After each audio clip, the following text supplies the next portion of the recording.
દીકરી નોકરી કરવા જતી બિગ બજારમાં એક નવરાત્રાને મારી દીકરીને ફસાવી દીધી છે અને પ્રેમ જળમાં ફસાઈ છે. તો મારી દીકરી પાછી જોઈ છે.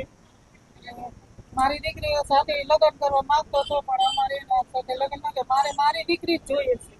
મારી દીકરીને કારણે નારી સુરક્ષા મોકલી દીધી છે અને મારી દીકરીનું જવું બન્યું કાલે બીજાની દીકરીનું બની શકે. મારી દીકરી પાછી જોઈ છે, બીજું કઈ નહીં.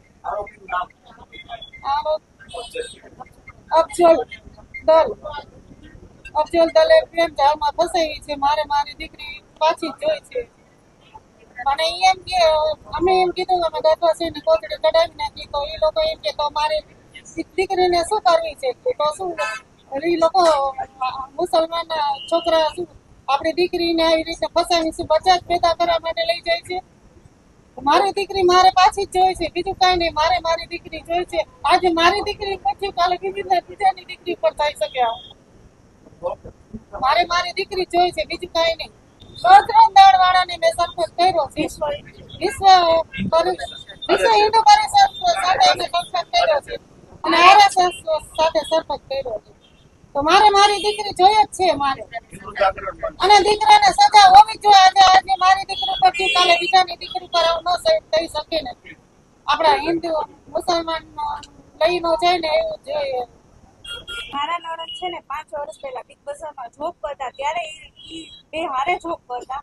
મારા નણંદને ફસાવી લીધા તેને અને પ્રેમ કરવા માંગે, હું તારી સાથે લગ્ન કરીશ, હું તને આવી રીતના રાખીશ. પણ અમે 1.5 મહિના પહેલા અમને ખબર પડી કે એ લોકો મેરેજ કરવાના છે, એટલે અમે મૈત્રી કરાર છે ને એની પાછો ખેંચાવી લીધો. તો એ લોકોએ મારા નણંદને ફસાવવાની કોશિશ કરી.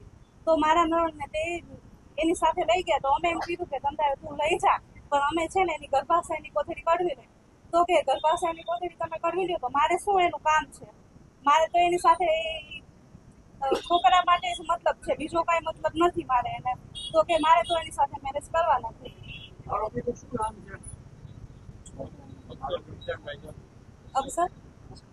અફઝલ નામ છે તેનું. હવે તમારા નણંદ ક્યાં છે? અટાણે તે નારી સુરક્ષામાં છે. અમારે એને જોઈએ જ છે મારા નણંદને, અને આને સજા થવી જોઈએ. આવા નરાધમો મુસલમાન આપણી દીકરીઓને લઈને એને શું બચ્ચા પેદા કરવા માટે લઈ જાય છે આપણી દીકરીઓને. મારું નામ છે મીતા સોમૈયા. વિશ્વ હિન્દુ પરિષદમાંથી માતૃશક્તિમાં સૌરાષ્ટ્ર પ્રાંતમાંથી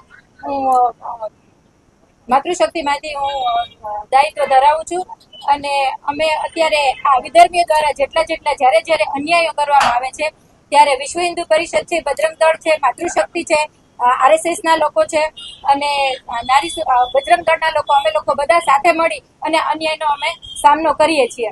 જ્યારે આ વિધર્મીઓ દ્વારા જ્યારે અન્યાય કરવામાં આવે છે ત્યારે અમે ખાલી એટલું જ કહીએ છીએ કે આ વિધર્મીઓ છે એ હિન્દુની દીકરીઓને વારે પોતાની પ્રેમ જાળમાં ફસાવી અને દીકરીઓને પોતાની રીતે અને નવા અને મોટા સપના દેખાડી અને ખાલી માત્ર એને 2-3 વર્ષ સુધી સાચવી અને પછી દીકરા પેદા કરી અને પછી એને ગમે તે જગ્યાએ એ લોકોને વેશ્યાવૃત્તિમાં વેચી નાખે છે.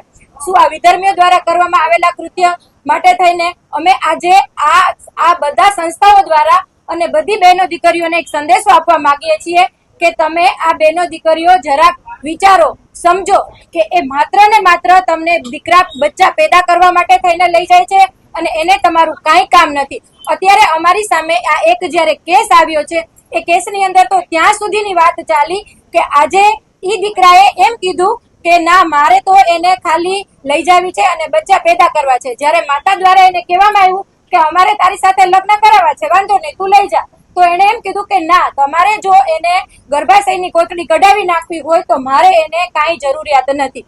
આની ઉપરથી ચોખ્ખું અને સાફ સાબિત થાય છે કે વિધર્મી લોકોને ખાલી હિન્દુની દીકરીઓને ફસાવી અને દીકરાને પેદા કરવાનું જ એ લોકોનું કામ છે.